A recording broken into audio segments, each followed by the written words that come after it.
para México, para Colombia, y bueno, tengo entendido que ya de otros países nos están acompañando desde esta semana. Para iniciar la ponencia de hoy, quisiera hacer un recuento de lo que vimos la semana pasada en el tema de fiscalización y las autoridades fiscales.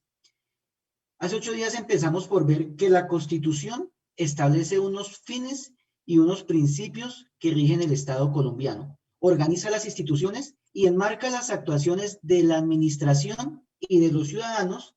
Expliqué también algunos principios para adentrarnos en el poder tributario originario, el cual se encuentra en cabeza del poder legislativo, y excepcionalmente en el presidente de la República, cuando se presentan en lo que acá en nuestro país la Constitución denomina como los estados de excepción.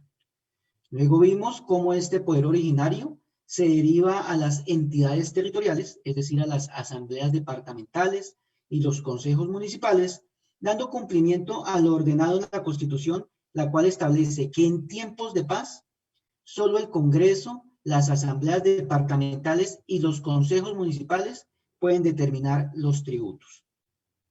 Luego pasamos a definir qué es la fiscalización y vimos las 3 perspectivas como podemos abordar la fiscalización, y que son la orgánica, la funcional y la procedimental. Ya con esto pasamos a ver las autoridades tributarias tanto a nivel nacional, departamental y municipal. Expliqué de la misma manera algunos impuestos que cada una de estas administra y cerramos con las facultades de cada autoridad tributaria para cerrar que a la función de la fiscalización le compete la determinación oficial del impuesto y la imposición de las sanciones, temas que abordaremos de manera general en esta ponencia. Les comparto que nuestro Estatuto Tributario Nacional tiene un libro exclusivo al procedimiento tributario, en el cual se encuentran todas las normas en las que se basa la fiscalización. Entonces, dicho esto, vamos a iniciar con la fiscalización para efectos de determinar el tributo. Iniciaremos de este modo, indicando que en este caso le corresponde a la facultad atribuida a las autoridades tributarias con el propósito de verificar el correcto y oportuno cumplimiento de las disposiciones sustanciales y formales a cargo de los contribuyentes. Como lo mencioné en la ponencia pasada, en este sentido la fiscalización tributaria se encuentra asociada con actividades de investigación y auditoría que hace la autoridad tributaria con el que deben aplicar los contribuyentes. Es así que la actividad fiscalizadora en este caso puede acudir a la voluntad de los contribuyentes para que en los casos en que la autoridad tributaria tenga indicios de inexactitudes, a través de un emplazamiento pueda corregir y solicite que el contribuyente voluntariamente corrija las declaraciones presentadas de forma errada o inexacta. También puede presentarse de forma mixta, es decir, procurando que el contribuyente que ha presentado una declaración inexacta corrija dicha declaración de forma voluntaria a partir de una declaración sugerida por la autoridad tributaria, la cual la hace en un requerimiento especial en el cual se propone la depuración del impuesto a cargo y se da una explicación a cada modificación que proponga la autoridad. Si el contribuyente no corrige voluntariamente su declaración o no desvirtúa la propuesta hecha por la autoridad tributaria, esta procederá de forma coercitiva, es decir, represiva, a determinar oficialmente el impuesto a cargo del contribuyente, en lo que se denomina una liquidación oficial de revisión. Si el contribuyente logra desvirtuar los indicios, los fundamentos o incluso las pruebas sobre las que se fundamentó la autoridad tributaria para desarrollar su facultad fiscalizadora, el proceso deberá ser archivado y por ende concluirá el proceso de fiscalización. La facultad de fiscalización de la autoridad tributaria requiere de una construcción de un expediente fáctico. Quiere decir que esté basado en hechos y que tenga pruebas a partir de las cuales se verifique el cumplimiento de las obligaciones por parte del contribuyente. Entonces, ¿cómo hace la autoridad para vigilar que los contribuyentes acaten las normas tributarias y cumplan con sus deberes? Pues bien, La administración cuenta con un programa de control de fiscalización que se entiende como el conjunto de procedimientos que, al ser realizados de manera conjunta por el funcionario público, permite controlar el cumplimiento de las obligaciones tributarias que tiene el contribuyente. Y en el desarrollo de este proceso minucioso, que hace la administración, se consagran diferentes detalles. A estos también se le conocen como actos preliminares y son aquellos que profiere la autoridad tributaria de una manera exploratoria y que permitirán posteriormente tomar la decisión de archivar el proceso o, por el contrario, continuarlo hasta concluir con la modificación de sus declaraciones. Estos actos los profiere la administración de acuerdo a las facultades que le otorga el artículo 684 del Estatuto Tributario y que expliqué la semana pasada.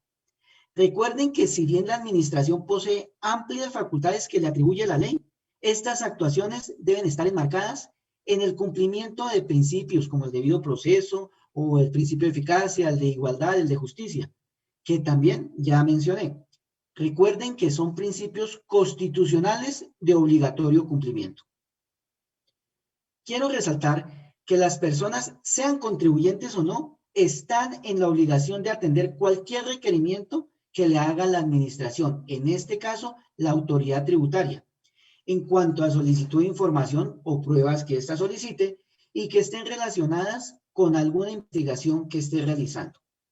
Si se cumple esta obligación, la ley establece la aplicación de una sanción por el no envío de información a las entidades que le haya solicitado dentro del plazo que le haya otorgado para tal fin. De igual manera, si esta información presenta errores o no corresponde a la que se haya solicitado, entonces empezará un trámite de una sanción. La persona no puede ignorar estos actos, ya que sobre estos no hay ninguna clase de recurso, es decir, el contribuyente no puede solicitar a la administración que deje sin efecto o lo exonere de lo que se le haya solicitado en estos requerimientos. Entonces, entre los actos de trámite tenemos los requerimientos ordinarios.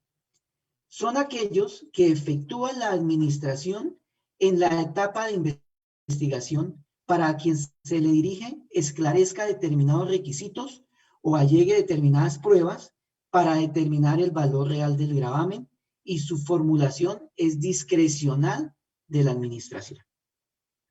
No es necesario que el requerimiento esté relacionado con un proceso que se le siga a quien va dirigido el requerimiento. Puede ser que posea información de importancia en otro proceso que se haya iniciado a otro contribuyente. Por ejemplo, puede ser un vendedor y un comprador y se requiera hacer cruce de las informaciones que estas dos personas posean.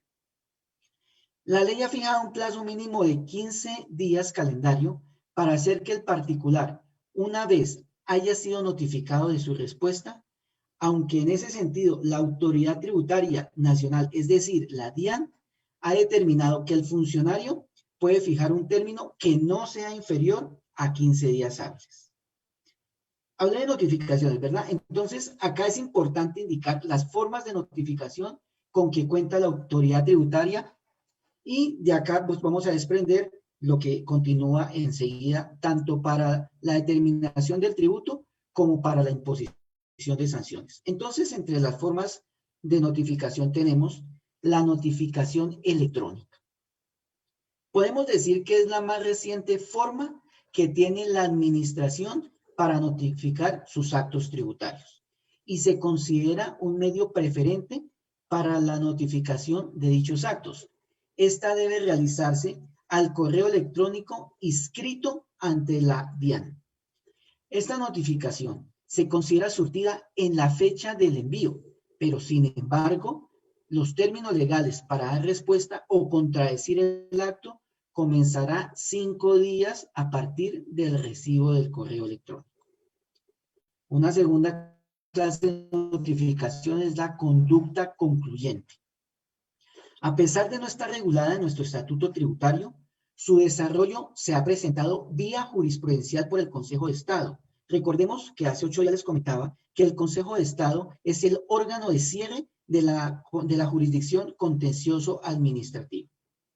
Entonces, esta forma de notificación quiere decir que ante la falta o irregularidad de las formas principales de notificación, y si se evidencia que el destinatario ya tuvo conocimiento del mismo acto, sea porque expresa su consentimiento o porque ejerce algún recurso de ley, esta notificación ya se entiende como surtida. Por correo electrónico es la forma de notificación más generalizada hasta la entrada de vigencia de la notificación electrónica. Consiste en el recibo de una copia del acto administrativo y se entenderá surtida desde el mismo momento de su recepción.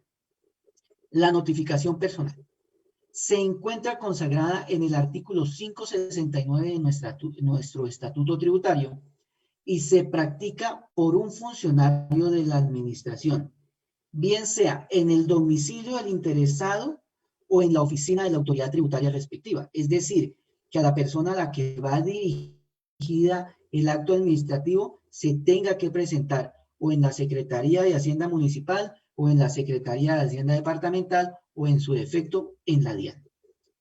En este último caso, vuelvo y repito, la persona a quien se le notifica deberá voluntariamente, después de solicitar su asistencia, mediante una citación. Y una última notificación que vemos en nuestro procedimiento tributario es por edicto.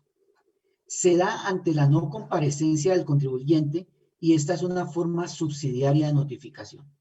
Se hará si dentro de los 10 días siguientes de colocado el aviso de citación en el correo, en los correos físicos.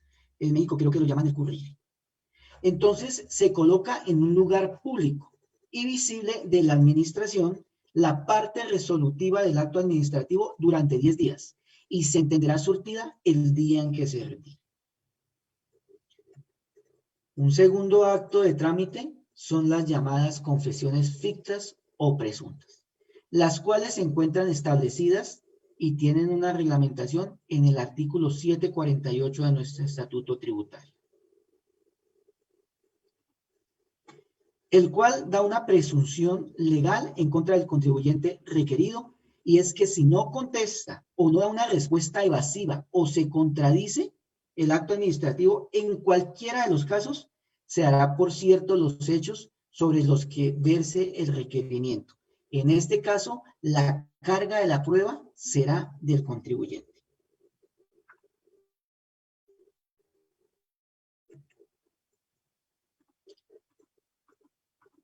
Discúlpeme un minutico que ha pasado algo acá con la presentación.